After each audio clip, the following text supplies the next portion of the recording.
오늘 말씀은 예수님께서 체포되시자마자 바로 재판을 받는 과정을 기록하고 있습니다. 이 모든 과정이 일사천리로 전광석화처럼 진행되고 있습니다. 복음서 전체를 종합해 보면 예수님께서 재판을 두 번 받습니다. 한 번은 유대식 재판이고 한 번은 로마식 재판입니다. 유대식 재판은 먼저 이전 전직 대제사장이었던 안나스라는 사람 앞에 가서 신문을 받고, 그 다음에 현직 대제사장인 가야바 앞으로 가는데 오늘 본문이 그 내용입니다.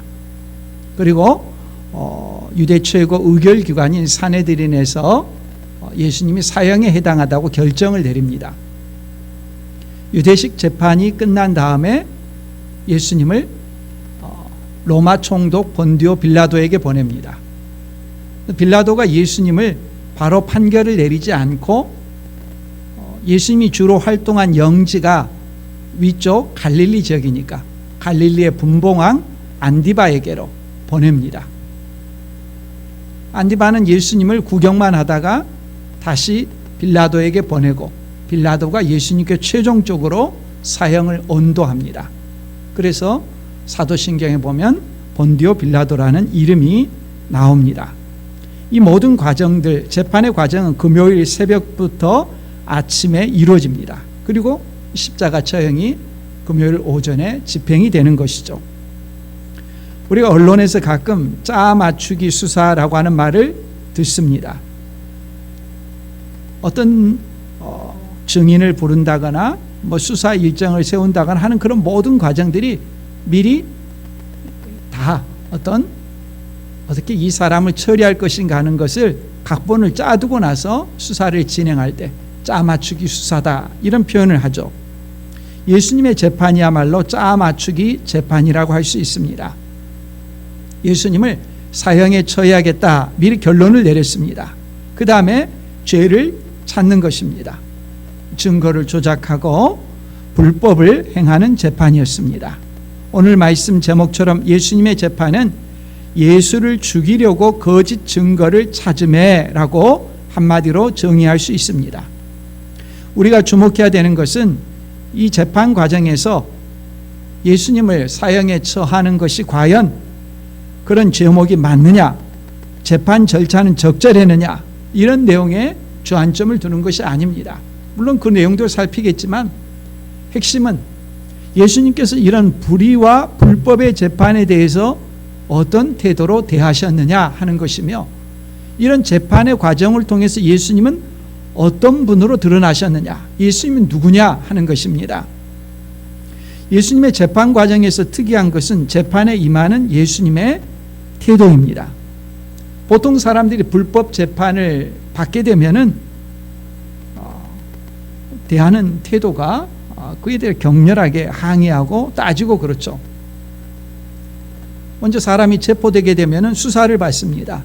이 수사하는 과정에서 수사 당국으로부터 불법 체포나 감금이나 고문이나 여러 가지 그 위협적인 일들이 있을 때 이 수사 과정에서 그걸 견디지 못하고 그냥 조서에 기록된 대로 도장을 찍어 주었다가 사인을 했다가 나중에 공판 과정에서 재판에서 재판장 앞에 서면은 그 모든 수사 과정은 불법이었다고 부인하면서 따지면서 자기의 정당함을 변론합니다. 예수님은 사형에 처하려는 이런 조작에 맞서서 보통 사람들이 그렇게 재판장 앞에서 자기의 수사가 부당하다고 불법이라고 따지는 것이 아니라 정의라는 이름으로 맞서서 싸우는 것이 아니라 그런 내용들을 아시면서 침묵으로 또 묵묵히 받아들이셨습니다.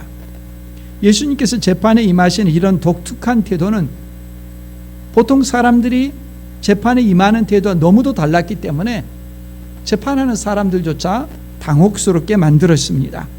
아무도 예수님처럼 재판에 임하지 않기 때문입니다. 거짓과 조작에 대해서 침묵하셨습니다. 이런 재판 과정의 불법과 이런 과정을 통해서 예수님께서 자신을 어떤 분으로 드러내시느냐, 오늘 우리가 이 부분을 주목하려고 합니다. 예수님께서 체포되자마자 예수님을 기다리고 있는 사람들에게 끌려가셨습니다. 57절입니다. 예수를 잡은 자들이 그를 끌고 대제사장 가야바에게로 가니 거기 서기관과 장로들이 모여 있더라 했습니다. 예수님께서 겟세마네 동산에서 밤새 기도하고 아직 새벽이 오지도 않은 시간인데 예수님이 체포되어 자기들에게 올 것을 예상하고 기다리고 있었다고 합니다. 이미 각본을 짜고 있는 것이죠. 그 금요일이 6월절이 시작되는 날이기 때문에 6월절이 시작되기 전에 모든 일을 마치기 위해서 밀어붙이려고 하면서 나름대로 형식을 갖추려고 하는 것입니다. 이 재판 과정을 우리가 살피기 전에 먼저 간략하게나마 유대의 사법체계를 이해할 필요가 있습니다. 유대인들은 자신들의 사법체계에 대한 자부심이 대단했습니다. 실제로 그대로 집행된다고 한다면 고대 사회에서 유대인들의 사법체계 공정성이라는 것은 오늘날에 비해도 전혀 뒤떨어지지 않습니다. 그 유대 사법체계의 기초가 되는 출발점은 하나님의 말씀인데 신명기 16장 18절 이하에 나오는 내용입니다.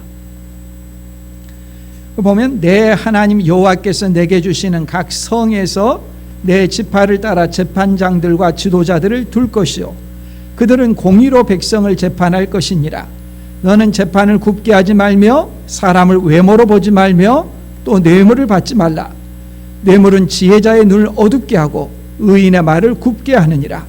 너는 마땅히 공의만을 따르라. 그리하면 내가 살겠고 내 하나님 여호와께서 내게 주시는 땅을 차지하리라.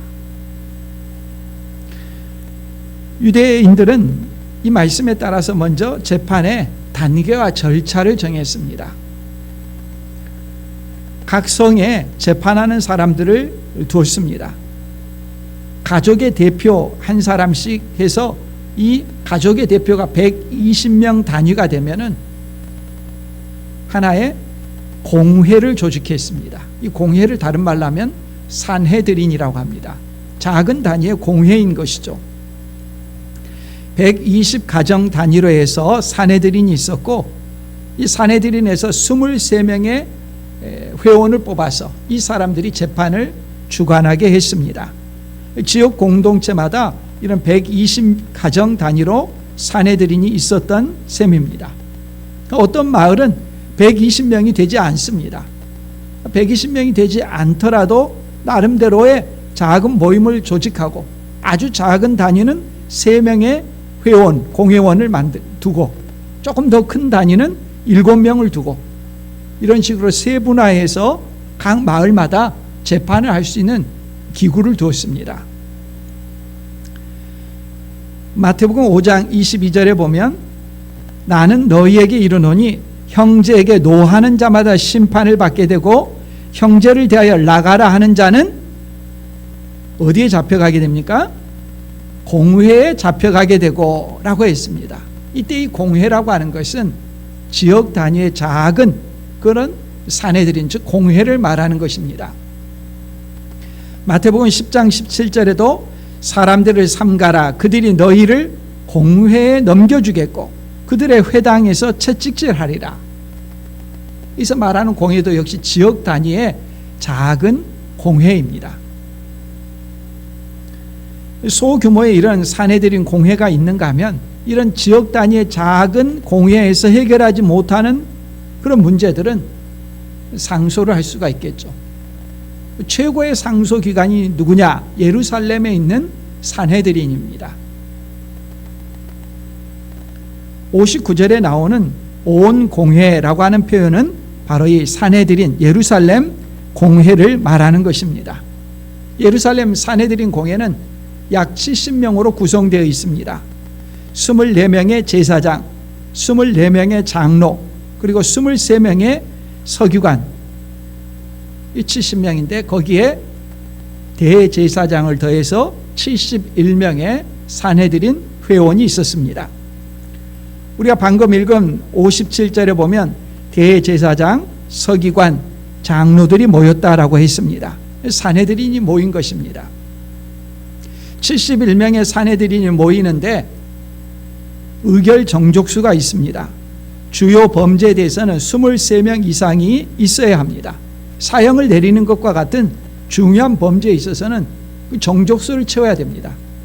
그러므로 예수님께서 지금 재판을 받는 이 신새벽에 적어도 23명 이상의 산헤드린 회원이 나와서 대기 중이었다는 말입니다.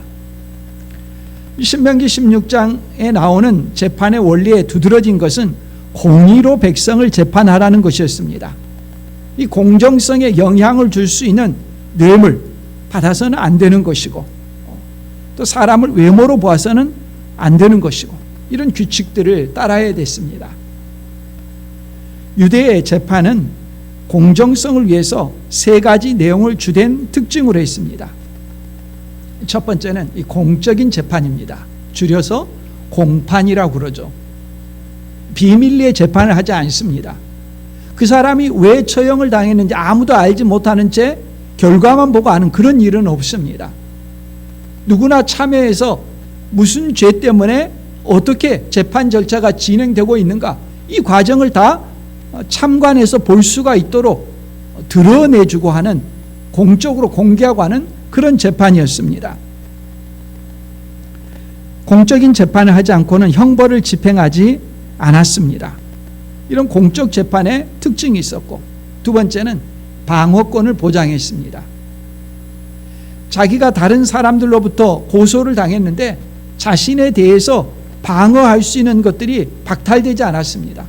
자신도 증인을 대동해서 자기 자신을 방어할 수가 있었죠. 요즘식으로 하자면 변호사의 조력을 받을 권리가 있었던 것입니다. 세 번째는 견고한 증거 체계입니다. 증거 없이 사람을 처형하지 않습니다. 두세 증인에 의해서 확고부동하게 증거가 드러났을 때에야 형벌을 집행할 수가 있었습니다. 오늘날에도 뒤떨어지지 않는 유대의 이런 사법 체계가 있었던 것이죠. 그런데 예수님의 재판에서는 공정성이라고 하는 이 세 가지 내용이 다 지켜지지가 않았습니다. 첫 번째는 공개 재판해야 된다고 했지 않습니까? 근데 예수님은 비밀리에, 그것도 새벽 시간에 사람들이 그때 개최된다는 것을 알지도 못하고, 특별히 사형을 내리는 재판은 밤에 열 수가 없습니다.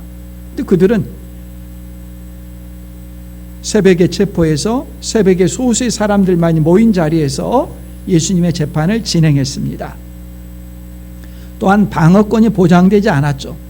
예수님께서 자신이 기소된 내용에 대해서 방어권을 행사할 수 있도록 예수님도 사람들을 데려와서 나는 무죄다라고 항변해야 되는데, 물론 그것이 있다 해도 예수님은 기회가 있다고 해도 주어졌다 해도 행사하지 않았을 것입니다.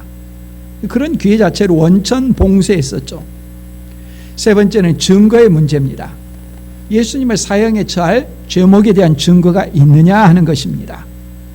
우리가 오늘 말씀의 이 부분을 집중해서 말씀하기 때문에 이 내용을 살펴야 됩니다.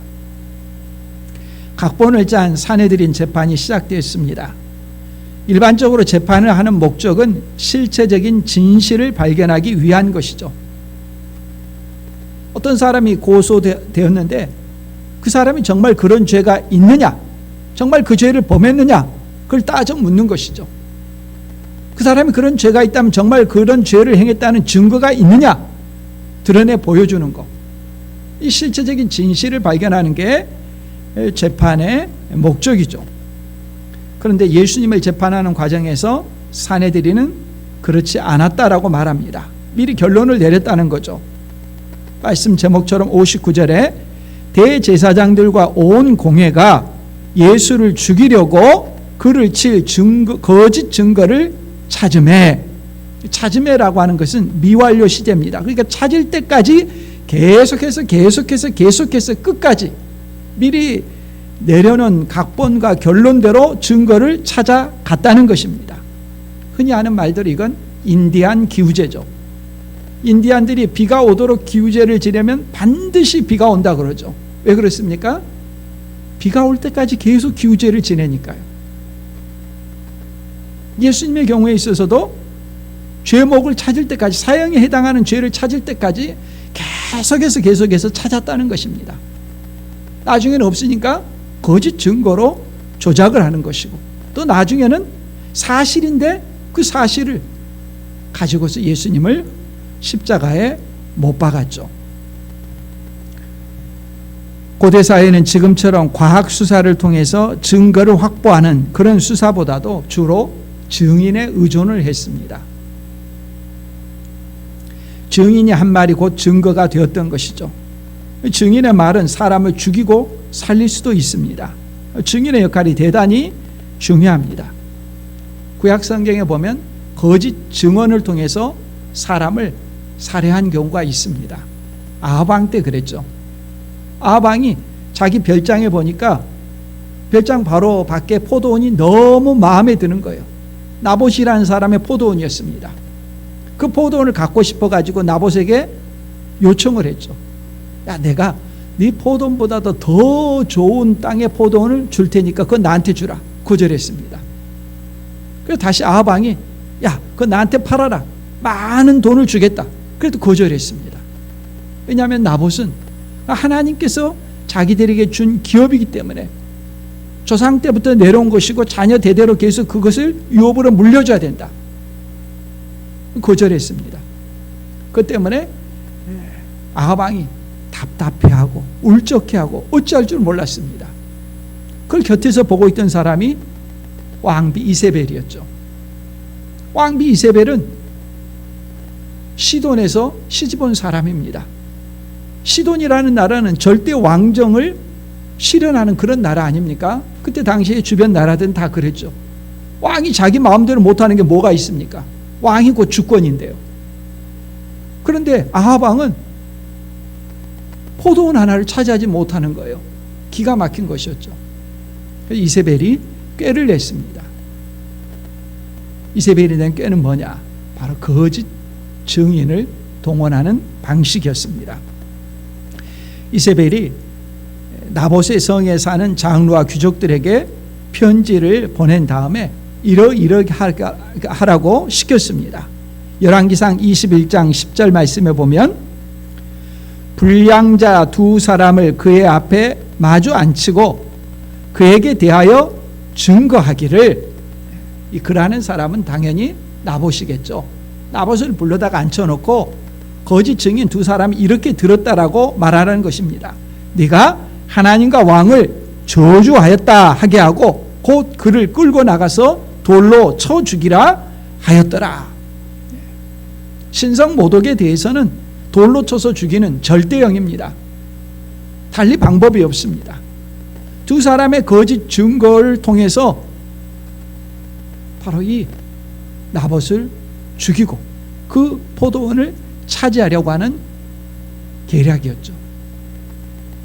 그 성의 사람들이 이세벨의 말대로 따랐습니다. 나봇이 죽었습니다. 이처럼 증인을 통해서 엄청난 일들이 자행될 수 있기 때문에 신명기 법에 따르면 거짓 증언에 대해서 엄중한 경고를 했습니다. 신명기 19장 16절 이하에 보면 만일 위증하는 자가 있어 어떤 사람이 악을 행하였다고 말하면 그 논쟁하는 쌍방이 같이 하나님 앞에 나아가 그 당시에 제사장과 재판장 앞에 설 것이요 재판장은 자세히 조사하여 그 증인이 거짓 증거하여 그 형제를 거짓으로 모함한 것이 판명되면 그가 그의 형제에게 행하려고 꾀한 그대로 그에게 행하여 너희 중에서 악을 제하라. 소위 말하는 무고죄죠. 어떤 사람이 거짓 증언을 해서 상대방에게 과하려고 했던 그 형벌을 밝혀진 대로 오히려 거짓 증거한 그 사람에게 집행하라는 말입니다. 이세벨이 이처럼 거짓 증거를 통해서 나봇을 처형하자마자 하나님께서 곧바로 선지자 엘리야에게 말씀하셨습니다.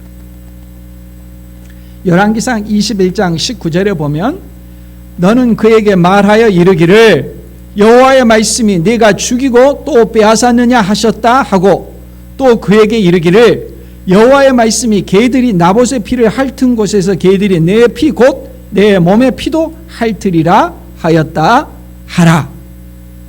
이세벨 네가 그렇게 똑같이 죽을 거라는 말씀이고 실제로 그대로 이루어집니다.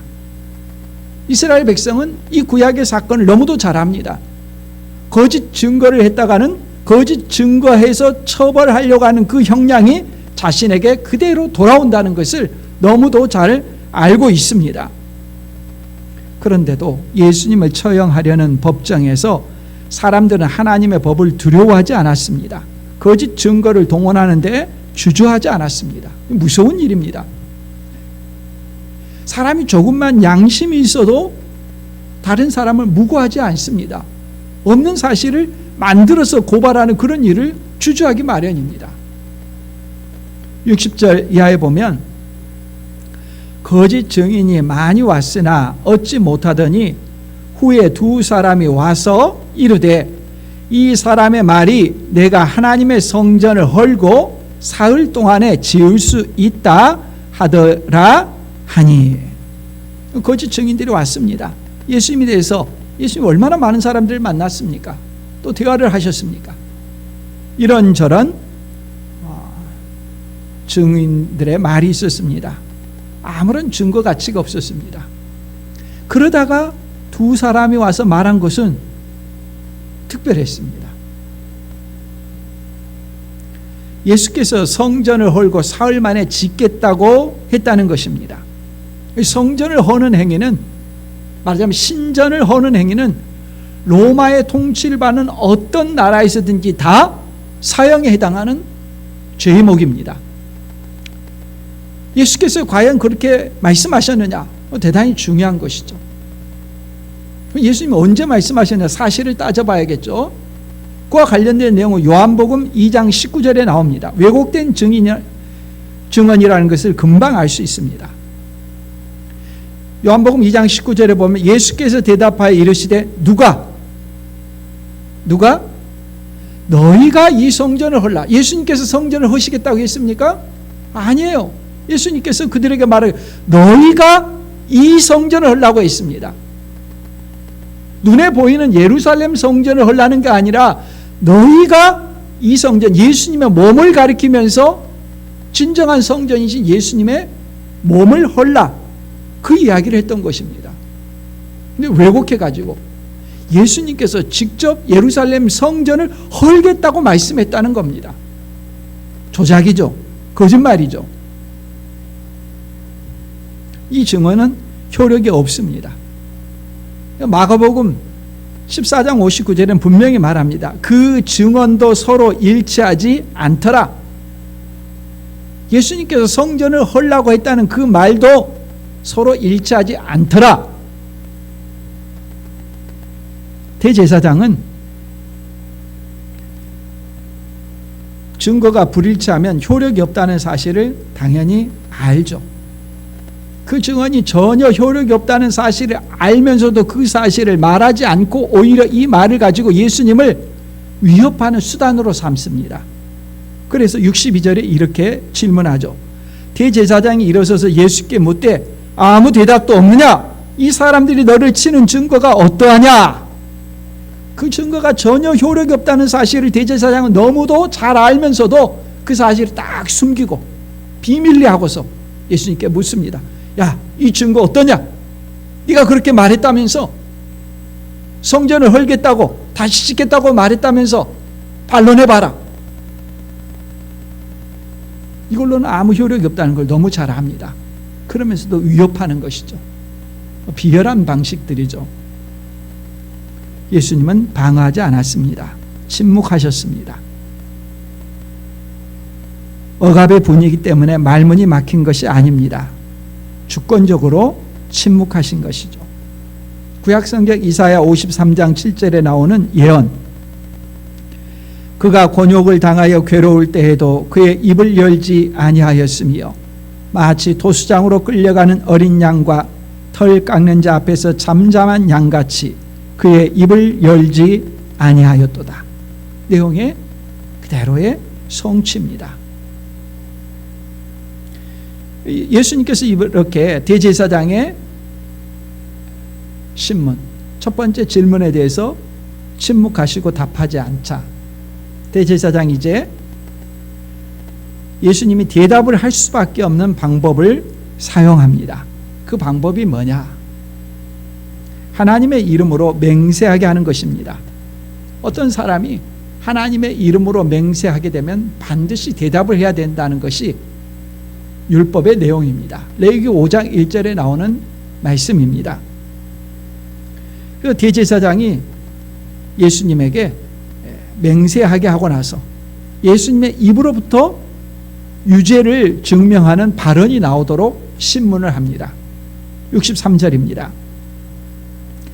예수께서 침묵하시거늘 대제사장이 이르되 내가 너로 살아계신 하나님께 맹세하게 하노니 내가 하나님의 아들 그리스도인지 우리에게 말하라.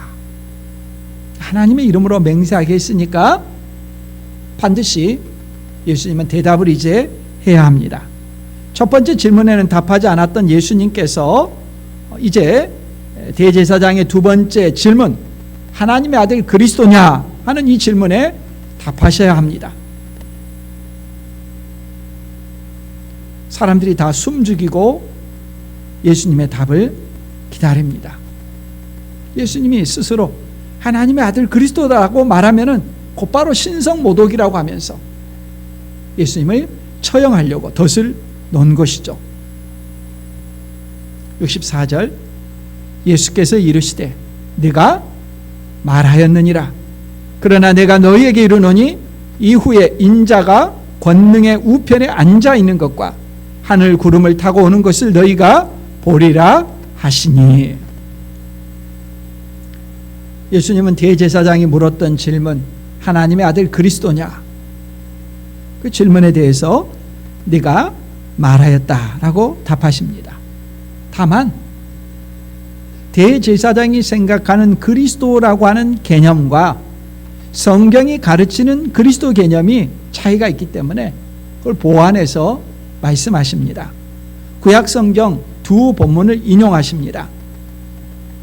인자가 권능의 우편에 앉아 있는 것이란 표현은 시편 110편 1절의 말씀이고요. 하늘 구름을 타고 오는 것이라는 말씀은 구약 다니엘서 7장 13, 14절 말씀의 인용입니다. 이 두 말씀은 다 구약 시대에 하나님께서 보내실 그리스도, 즉 메시아가 어떤 분인가 하는 것을 예언하는 내용이 담겨져 있는 말씀입니다. 그 내용을 예수님께서 그대로 예수님 자신에게 적용하는 것입니다. 예수님은 성경이 예언하고 가르치었던 바로 그 메시아 그리스도이시다 라고 하는 것을 답하시는 것이죠. 그렇게 답하면 그들이 원하는 답이 되고 처형당할 것을 아시면서 분명하게 말씀합니다. 예수님 자신을 가리켜 인자라고 하시죠. 인자라는 말은 다니엘서 7장에 나오는 표현인데 한자로 인자고 풀어서 한글로 하면 사람의 아들이죠. 사람의 아들이란 하나님께서 심판을 대행하도록 임명하신 하나님의 대리자를 가리키는 표현입니다. 하나님께서 대리자를 보내서 심판하시는 그 대리자가 예수님 자신이라는 말씀이죠. 그리고 또 권능의 우편이라고 하는 이 표현은 하나님을 존중하기 때문에 하나님의 이름을 감히 말할 수 없어서 하나님 대신에 다른 이름으로 대체를 합니다. 하나님 대신에 뭐라고 했습니까? 권능이라고 표현했습니다. 우편이라고 하는 표현은 대행하는 자리입니다. 심판하는 자리입니다. 권능의 우편이니까 하나님 우편에서 하나님께서 주신 권세를 가지고 세상을 심판하시는 분이다 라고 하는 표현이죠. 이런 일이 언제 일어나느냐? 한글 성경은 이후에 라고 표현되어 있습니다. 이후라고 하니까 굉장히 먼 어떤 시점인 것처럼 표현하기 쉽습니다. 원어대로 표현한다면 지금부터라고 하는 그런 의미입니다. 아포 아르티, 지금부터, from now. 실제로 얼마 지나지 않아서 예수님께서 하나님의 아들 그리스도이심이 분명하게 드러납니다. 예수님께서 십자가에 달려 죽으시는 그 과정에서 그 모든 과정을 집행하던 로마의 백부장이 뭐라고 표현합니까? 그는 진실로 하나님의 아들이었도다 고백합니다. 뿐만 아니라 예수님께서 십자가에 달려 죽으신 지 사흘 만에 하나님께서는 예수 그리스도를 죽음에서 다시 살리십니다. 로마서 1장 3, 4절 말씀에 보면 그의 아들에 관하여 말하면 육신으로는 다윗의 혈통에서 나셨고 성결의 영으로는 죽은 자들 가운데서 부활하사 능력으로 하나님의 아들로 선포되셨으니 곧 우리 주 예수 그리스도시니라. 죽음에서 다시 살아나신 분, 성부 하나님께서 예수 그리스도를 하나님의 아들로서 다시 살리신 것이죠. 하나님의 아들 되심을 선포하신 사건이죠. 또한 40일이 지나 하늘로 승천하셨습니다. 예수님이 하나님의 아들 되심이 분명하게 드러나는 것이죠. 그러나 대제사장의 귀에는 예수님의 이 말씀이 들리지 않았습니다. 이 사람을 가득 채우고 있는 생각은 뭡니까? 예수를 처형해야겠다, 예수를 사형시켜야겠다, 이 생각이 가득 차고 있으니까 누가 무슨 말하건 들리지 않습니다. 자기 앞에서 자기가 신문하고 있는 그분이 예수님께서 하나님 아들 그리스도다, 심판주다 그런 말씀해도 들리지가 않습니다. 자기 목적에만 빠져 있기 때문에 남의 말이 들리지 않는 상태입니다. 이게 무서운 것이죠. 65절 이에 대제사장이 자기 옷을 찢으며 이르되 그가 신성모독하는 말을 하였으니 어찌 더 증인을 요구하리요. 보라 너희가 지금 이 신성모독하는 말을 들었도다. 옷을 찢었습니다. 아주 큰 슬픔을 표현할 때 고대 군동에서는 옷을 찢었습니다. 그러나 대제사장은 옷을 찢을 수 없도록 레위기법에 나옵니다. 가족의 어떤 슬픈 상을 당했어도 대제사장은 옷을 찢어서는 안 됩니다. 왜냐하면 그의 신분과 지위와 역할은 독특하기 때문에 그가 입는 그 옷을 자기의 개인적인 문제로 찢어서는 안 되는 것입니다. 그러나 한 가지 또한 예외는 있었습니다. 자기 면전에서 신성모독의 발언을 듣는 경우입니다. 신성모독이라고 하는 것은 누군가 하나님이라고 자처하거나 또는 하나님의 권위와 위엄을 공격하는 것을 신성모독이라고 합니다. 예수님께서 자신이 하나님의 아들 그리스도라고 말하는 그 신성모독일까요? 어떻습니까? 예수님은 하나님의 아들 그리스도이십니다. 예수님께서 자신이 하나님의 아들 그리스도라고 말하는 것은 신성모독이 되지 않습니다. 또한 설사 누군가가 자신이 그리스도라고 말했다고 해서 그건 신성모독죄는 아닙니다. 역사에 보면은 유대 역사에 그리스도라고 주장한 사람들이 여럿 있었습니다. 신성모독죄의 구성 요건에는 해당하지 않음에도 불구하고 이들은 신성모독죄로 몰아갔습니다. 아마 그들이 그렇게 몰아간 것은 권능의 우편에 앉아있는 말씀 때문일 가능성이 큽니다. 하나님 우편에 앉아있다는 표현은 신성을 주장하는 표현이거든요. 신성모독죄는 사형에 해당합니다. 절대형입니다. 다른 형벌이 없습니다. 반드시 죽여야 됩니다. 대제사장은 자기가 원하는 죄목을 예수님의 입으로부터 직접 나오게 하는데 성공했습니다. 사형에 해당한다고 정죄합니다. 그리고 사내들이니 사형에 해당한다고 다들 동의를 하고 제청을 하고 결의를 했습니다. 그리고 나서 이들이 보이는 반응이 67절 이하에 나옵니다. 이에 예수의 얼굴에 침 뱉으며 주먹으로 치고 어떤 사람은 손바닥으로 때리며 이르되 그리스도야 우리에게 선지자 노릇을 하라. 너를 친 자가 누구냐 하더라. 누가 이렇게 조롱을 했을까요? 거기 있는 대제사장의 종들이었을까요? 물론 그들을 포함할 것입니다. 재판에 참여한 지도자들도 조롱에 참여했을 것입니다. 예수님께서 권능의 우편에 앉으신다, 그들을 심판하실 것이라는 말씀을 듣고도 이들은 그 말을 귀담아 듣지 않습니다. 무시합니다. 자기들에게 재판을 받고 처형을 당할 존재가 어떻게 우리를 재판하느냐, 말도 되지 않는 소리다, 우습게 여겼습니다. 자기 눈에 뭐가 씌어 있는 거죠. 진리를 분별할 능력이 없는 것입니다. 예수님을 조롱합니다. 침을 뱉었습니다. 모욕 중에 모욕이죠.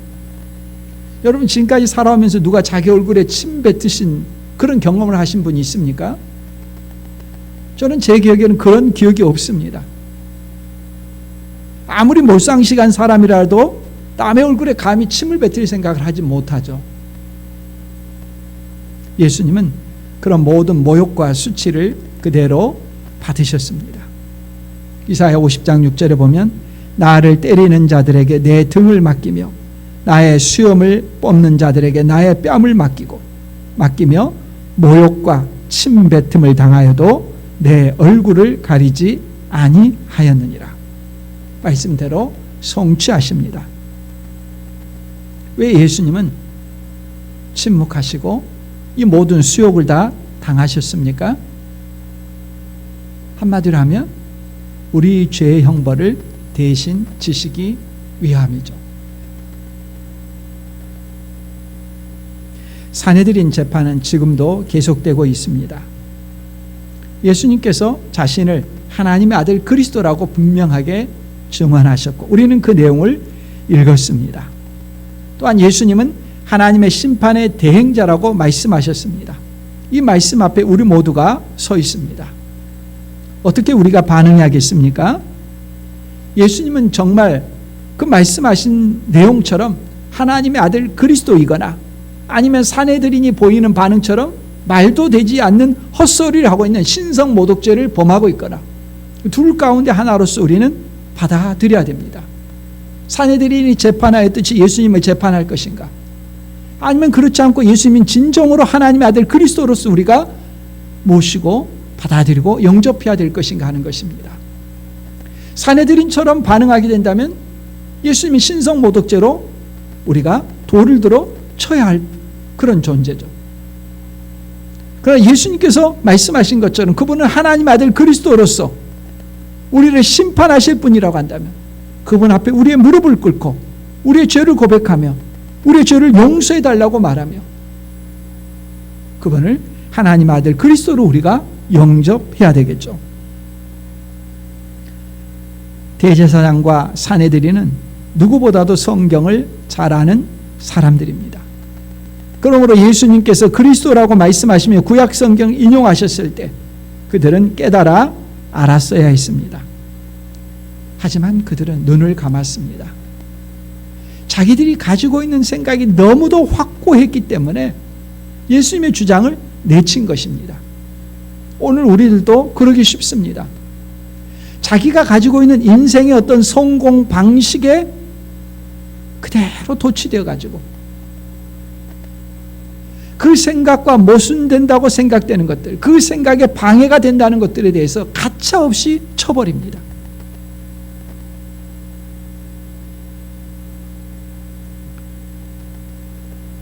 자신이 현재 누리는 또 계획하는 삶의 모습에 조금이라도 무언가가 개입된다고 한다면 다 몰아내려고 하는 모습, 그것이 사내들인의 판결입니다. 욕망이 영혼을 망치는 것입니다. 예수님은 불법이 자행되는 사내들인 재판에서 모든 모욕과 수치를 당하면서 침묵하셨습니다. 무너지지 않으셨습니다. 우리 죄의 형벌을 대신하여 죽기 위해서입니다. 예수님께서 굳건히 서심으로 우리가 살 수 있는 길이 열렸습니다. 사내들인의 불법 앞에 무력해 보이시는 예수님은 하나님의 아들 그리스도이십니다. 이런 모습을 보면서 예수님께서 정의를 드러내야 되지 어떻게 불의 앞에 그렇게 끌려갈 수가 있느냐? 정의는 우리가 세우는 것이 아니라 하나님께서 세우십니다. 불의 앞에 십자가에 달리신 예수님에 대해서 하나님의 정의가 드러났습니다. 어떻게 드러났습니까? 사내들의 재판을 뒤엎은 것입니다. 예수님을 죽음에서 다시 살리셨습니다. 하나님은 절대의이신 분이시죠. 이 절대의가 우리 죄를 사하는 방식으로, 용서하는 방식으로 드러난 것이죠. 예수님은 말씀하신 대로 하나님의 아들 그리스도로서 권능의 우편에 앉으시고 하늘 구름을 타고 오시겠다고 약속하신 내용 그대로의 우리의 구원자이십니다. 예수님을 볼 수 있는 영적인 눈이 열려야 됩니다. 우리의 욕망에 휩쓸려서 예수님을 조종하려고 하지 말고 예수님이 말씀하신 대로 하나님의 아들 그리스도이심을 믿고 고백하며 우리가 영접해야 합니다. 사내들인 재판을 보면서 그 사람들을 손가락질할 것이 아니라 나도 사내들인처럼 지금 예수님을 판단하고 있다는 것을 기억해야 합니다.